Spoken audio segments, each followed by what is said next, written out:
Happy Tuesday! Assalamu alaikum everybody. We've started a new concept at iCare called Technique Tuesday. So for those who are following our page before, we used to do 3 things Thursday, and now we've changed it up a bit and we wanted to introduce other ways of sharing different ABA principles, techniques and methods for you to learn about.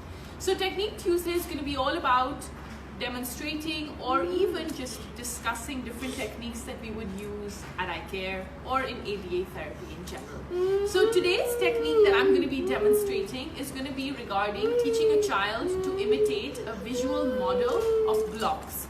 And the purpose of this is to teach a child to follow patterns and to follow block designs in a way such that they're copying what we are doing and they're able to follow.